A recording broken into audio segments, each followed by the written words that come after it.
Hey guys, welcome to my YouTube channel. तो आज से मैं आपको वेब डेवलपमेंट का बताऊंगी कि ये क्या होता है, क्यों होता है और इसमें कौन कौन सी चीज़ें मौजूद होती हैं।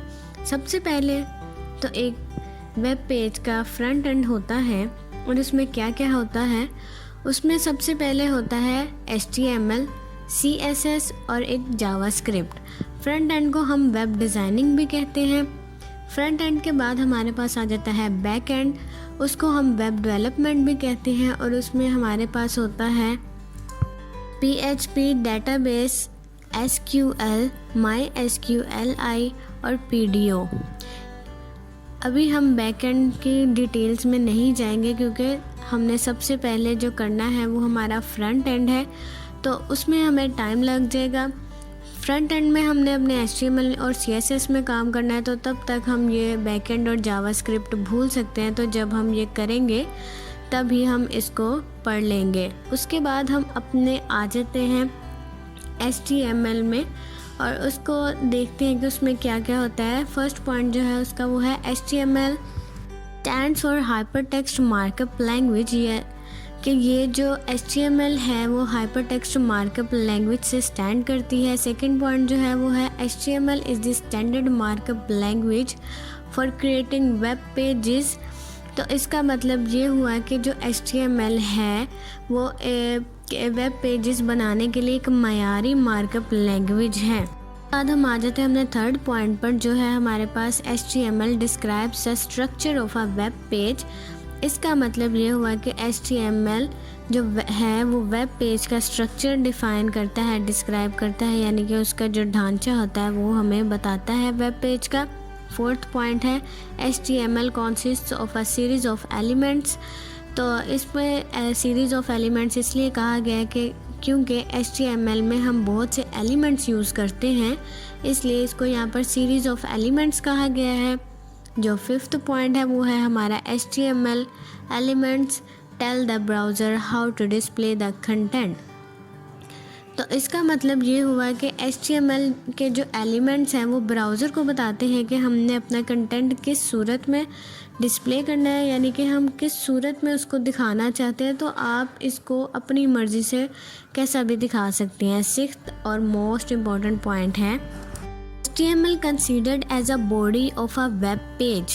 तो इसका मतलब ये हुआ कि HTML एक वेब पेज की जो बॉडी है उसको बनाता है, यानी कि वो जो उसकी वेब पेज की बॉडी है वो HTML होती है। तो ये इसके वेब पेज के लिए HTML बहुत ज़रूरी है। उसके बाद हमारे पास आ जाता है CSS। तो इसका जो फर्स्ट पॉइंट है वो है CSS stands for cascading style sheets. तो इसके जो स्टैंड्स हैं वो है कास्केडिंग स्टाइल शीट्स। और जो सेकंड पॉइंट है वो है CSS describes how HTML elements are to be displayed on screen, paper और इन अदर मीडिया। तो इसका मतलब ये हुआ कि CSS डिस्क्राइब करता है कि कैसे HTML के एलिमेंट्स किसी भी कंटेंट को किसी स्क्रीन पर, पेपर पर या किसी दूसरे मीडिया पर कैसे डिस्प्ले कर सकते हैं, वो भी CSS में डिस्क्राइब होता है। जो थर्ड पॉइंट है वो है हमारे पास CSS saves a lot of work. तो इसमें जो हमारी सारी स्टाइलिंग होती है वो CSS सेव करता है। तो स्टाइलिंग से ही सारी हमारी वेबसाइट बनती है, तो इसलिए इधर हमने इसको कहा है CSS saves a lot of work. उसके बाद हमारे पास है CSS have three types, that is inline CSS, internal CSS and external CSS। तो ये जो तीन टाइप्स हैं इसकी, ये हम आगे जब हम प्रोजेक्ट्स बनाएंगे, अपना हम काम शुरू करेंगे, तब हम इसको यूज़ करेंगे। और उसके बाद लास्ट जो पॉइंट है, जो मोस्ट इम्पोर्टेंट है, वो है CSS adds beauty to a web page। तो इसका मतलब ये हुआ कि जो CSS है वो ही वेब पेज को ब्यूटीफाई करती है। तो इसके हाथ में वेब पेज की ब्यूटी होती है, जैसे HTML के हाथ में क्या होता है, बॉडी होती है वेब पेज की, इसी तरह CSS के हाथ में ब्यूटी होती है। नेक्स्ट जो है वो है हमारे पास जावास्क्रिप्ट। इसका फर्स्ट पॉइंट है JavaScript is the programming language for the web. इसका मतलब क्या हुआ कि जो जावास्क्रिप्ट है वो वेब के प्रोग्रामिंग लैंग्वेज होती है। कि उसके बगैर कोई भी वेब पेज रन नहीं कर सकता। सेकंड पॉइंट है हमारे पास JavaScript can update and change both HTML and CSS। इसका मतलब ये हुआ कि जावास्क्रिप्ट HTML और CSS को अपडेट और चेंज करता रहता है। थर्ड पॉइंट और लास्ट जो है हमारे पास वो है JavaScript is considered as a brain of a web page, कि जावास्क्रिप्ट में वेब पेज का सारा ब्रेन होता है, यानी कि सारा डाटा उसमें मौजूद होता है, इसलिए हम इसको brain of a web page कहते हैं। उसके बाद हमारे पास आ जाता है HTML का बेसिक कोड, यानी कि बेसिक HTML का कोड। तो इधर हमने सबसे पहले अपना विजुअल स्टूडियो कोड इंस्टॉल करके इसका एक फ़ोल्डर बना लिया है, जो कि मैंने वेब का नाम रखा है, और इसमें एक फ़ाइल बना ली है index.html की। तो इधर हम सिंपल एक्सक्लेमेशन मार्क डाल के एंटर करेंगे तो ये हमारी एक बॉयलर प्लेट आ गई है कि HTML का बेसिक स्ट्रक्चर है, तो हम इसको भी डिफ़ाइन कर लेते हैं। तो इधर हमारे पास ये सबसे पहले है डॉक टाइप HTML। तो ये हमें क्या बताता है, ये हमें बताता है कि जो डॉक्यूमेंट है वो एक HTML डॉक्यूमेंट है। उसके बाद हमारे पास ये आ जाता है HTML का टैग, और इसमें लिखा हुआ है lang = en, और इसका मतलब होता है कि HTML में हम जो लैंग्वेज यूज़ करेंगे वो इंग्लिश की है। और HTML टैग जो है वो हम इसलिए यूज़ करते हैं कि जो HTML का एलिमेंट है वो बुनियादी एलिमेंट है किसका, HTML के पेज का, यानी कि जब हम पेज बनाते हैं तो ये उसका बुनियादी एलिमेंट है।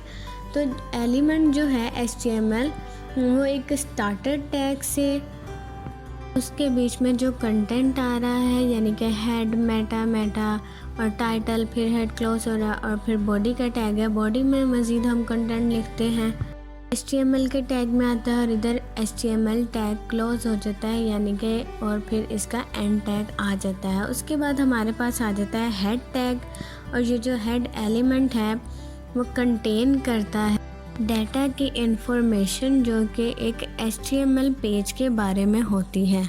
उसके बाद हमारे पास आ जाता है मेटा चार्ट सेट = UTF और -8।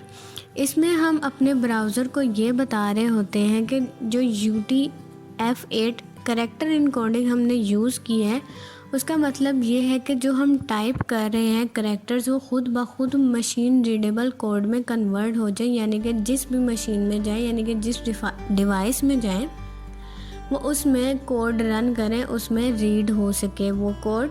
और इसके बाद हमारे पास आ जाता है Meta name, view port, content width = device width और इनिशियल स्केल, ये आ जाता है। और ये हम किस लिए यूज़ करते हैं, ये हम विड्थ, पेज की विड्थ को सेट करने के लिए यूज़ करते हैं, जो कि हम मतलब किसी भी डिवाइस पर हम सेट कर सकते हैं।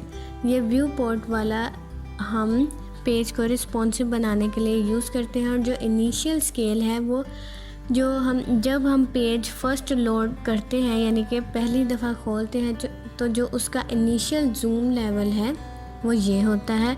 उसके बाद आ जाता है हमारे पास टाइटल का टैग, और ये हमारे पास हम इधर कुछ भी अपना टाइटल लिख सकते हैं, जो कि हमारे पास वो जो टैब होता है उसमें लिखा जाता है, यानी कि बार में लिखा जाता है। उसके बाद यहाँ पर हमारा हेड क्लोज हो जाता है, और इधर हमारा बॉडी टैग शुरू हो जाता है। तो बॉडी एलिमेंट जो है वो किसी भी डॉक्यूमेंट की बॉडी को डिफ़ाइन करता है, और ये एक कंटेनर है कि जिसमें हम कोई भी विजिबल कंटेंट लिख सकते हैं, यानी कि पैराग्राफ लिख सकते हैं, हम हेडिंग्स लिख सकते हैं, आई फ्रेम्स यूज़ कर सकते हैं, एंकर टैग्स यूज़ कर सकते हैं, हाइपर लिंक्स, टेबल्स, लिस्ट्स वगैरह सब कुछ यूज़ कर सकते हैं। तो ये है हमारा बेसिक HTML का कोड, और अगली हम वीडियो में प्रॉपर इसको यूज़ करना स्टार्ट करेंगे, यानी कि प्रॉपर हम इस पर काम करना स्टार्ट करेंगे, और वो भी मैं साथ साथ इसकी वीडियोस लाती रहूँगी। अगर आपको ये मेरी वीडियो अच्छी लगी है तो लाइक करें, सब्सक्राइब करें, और मुझे इसी तरह अप्रिशिएट करते रहें।